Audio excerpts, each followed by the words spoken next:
So after I went through the blooming lotus stage, I found myself realizing that I was constantly trying to meet other people's expectations.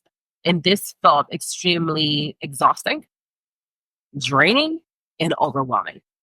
And when I started to look at what was happening, I discovered that I had changed and moved to a next stage in my spiritual awakening. I was no longer in the blooming lotus stage. Now I was in what I call the grateful survival stage. And this is really important because in the grateful survival stage, you're making progress. I realized that I wasn't people pleasing as much as I used to. I was getting better about saying no to other people and saying yes to myself. And at the same time, though, it became really clear to me that I was very much focused on meeting external expectations. I was very much focused on how do I keep on doing the thing other people want me to do while at the very same time doing the thing that I want to do. And that means I was living a double life. On one end, I was saying yes to myself. And on the other end, I was still saying yes to other people. And it was tiring because you can't serve two masters. At some point, you got to pick who you're going to give your energy to. Because at some point, the things that you are desiring and the things that people desire for you to do are going to come at a crossroad. You're going to find yourself realizing that you can't do both. And that's what happens when you are in the grateful survival stage. And I call it the grateful survival stage because you're coming out of the blooming lotus stage, which is, it can be rough, y'all. It can be a rough place to be, especially considering everything that you go through when you are in that stage and everything that it takes for you to step out of that energy. Coming out the blooming lotus stage, there's a lot of discomfort that you're going to discover in that stage. There are a lot of things about yourself you're going to see that maybe you were judging yourself for, you were judging other people for. I remember going through that stage and realizing that there was so much I had been judging other people for that I was showing up in. So many behaviors, so many habits that I was doing. I was the person I was talking about. So I call it the grateful survival because you have survived some really uncomfortable situations, uncomfortable feelings, uncomfortable experiences when you come out of that stage. And at the same time, there's a level of gratitude that we're having because we see in our progress, we're seeing that we're making it far, we're seeing that we are showing up closer to the person we desire to be, and that feels good. And it's important to know that because one of the biggest challenges you're going to experience in this stage is overthinking. Raise your hand if you have been overthinking. My hand is raised if you're listening to this episode instead of watching it. I've experienced so much overthinking in my life because, again, of those fears of not being liked, not being accepted, being rejected, being abandoned. So I found myself constantly overthinking everything. What's the best way I can say this? And I can do this, so I will get this, and I will not ruffle any feathers.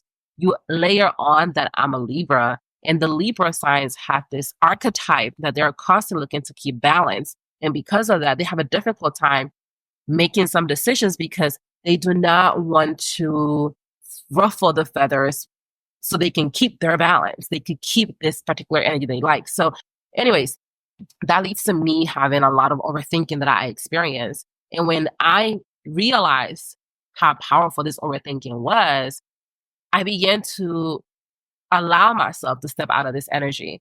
And being in the grateful survival stage is a stage that gives you that power. There are vices and virtues, just like the first stage that I want to walk you through. So first are the vices. The two biggest vices that you're going to experience in the grateful survival stage are guilt and overwhelm. Why? Guilt comes from our attachment to wanting to meet other people's expectations.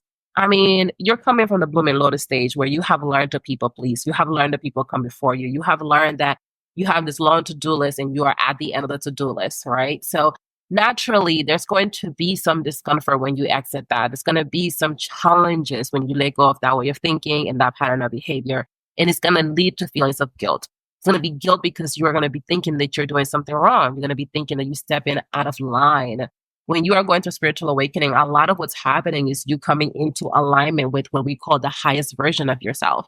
And the highest version of yourself is not something that's perched up in the ceiling and the heavens judging you. No, the highest version of yourself is going to your shadow self, going to the parts of you that you don't like and bringing the light of love into those parts with acceptance, with compassion, with grace. And when you are in the grateful survivor stage, you are doing exactly that. And that means bringing a lot of love to that guilt that you're going to be feeling, that overwhelm you're going to be feeling. Why do you feel overwhelmed? Because you try to live a double life. I just told you that when I find myself in this stage, and I see this with my clients too, they are looking to live a double life. They want to do the thing for others and do the thing for them. And there's a point that comes at a crossroad because they can't keep doing both things. They have to pick either you go first or somebody else goes first. But y'all both can be first. There's only one first spot. Who is going to take it? And this is why the two biggest vices in the grateful survivor stage is feeling guilt and feeling overwhelmed. And it's great news because there are also virtues here for you. And these are virtues that are designed to help you navigate these vices. These are virtues that are designed so that you don't get lost in the discomfort that comes from facing these vices. There are three virtues that I want to walk you through. Number one is compassion.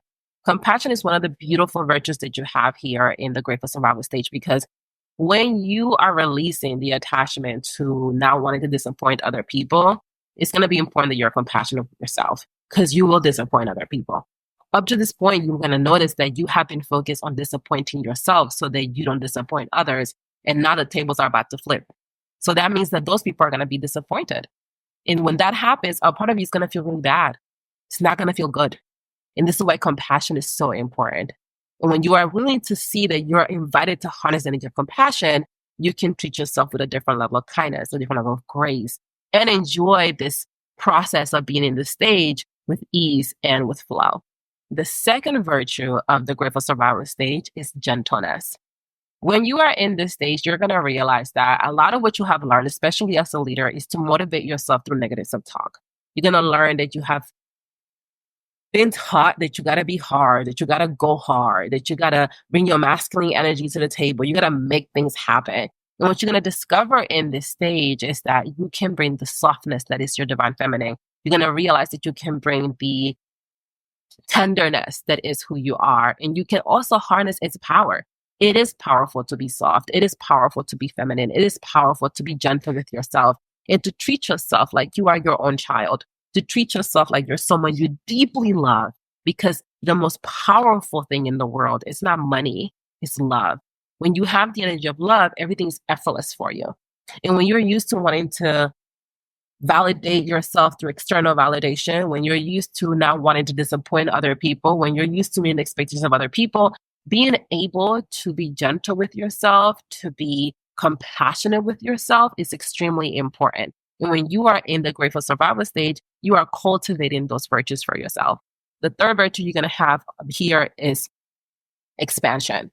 Because then when you stop looking to people please, when you stop looking to meet expectations of other people, you're going to be expanding within yourself into yourself. You're going to see the ways that you can validate yourself. You're going to see the ways that you can not disappoint yourself. You're going to see the ways that you can start to meet your own expectations instead of other people's expectations. And that's going to expand you. It's going to expand you into parts of yourself that before you may not have experienced, which is one of the beautiful things about being in this stage is that it sets the tone for your own expansion. And I want to leave you with the journal and prompt for this stage, because when you are here, you want to watch yourself. You want to pay attention to yourself. I believe it's the Greeks that talked a lot about know thyself, which they got from the Egyptians, by the way. So all these ancient civilizations knew the power of knowing yourself, and we can harness that power. So when you're going through this stage, when you're in the grateful survival stage, here's a journaling prompt for you to ask yourself. And it goes as follows. Make sure you write this down, okay? What thoughts or feelings arise when you release the energy of overthinking?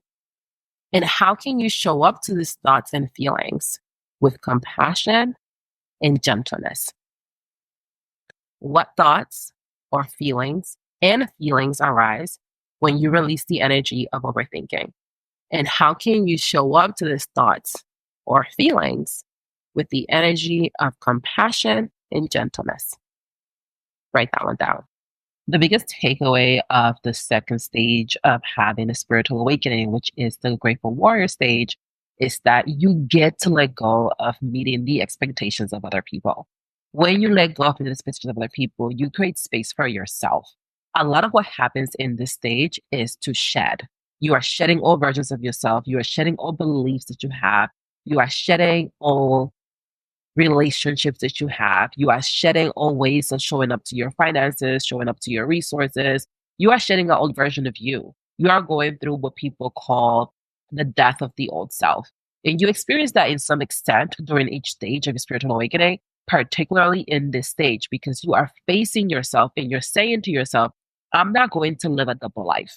I'm not going to put people above me and try to force myself on the side. I am going to take leadership and ownership of myself. And I'm going to put myself in that number one spot on my list of my life. And I'm going to lead with me, lead with my joy. So when you are going through the stage, make sure that you hold that space to let go of other people's expectations. Clear room for you. When you let go of what other people want you to do, you suddenly realize you have like, a lot of space and time and energy to do the things that you want to do. And that's what this stage is here to teach you.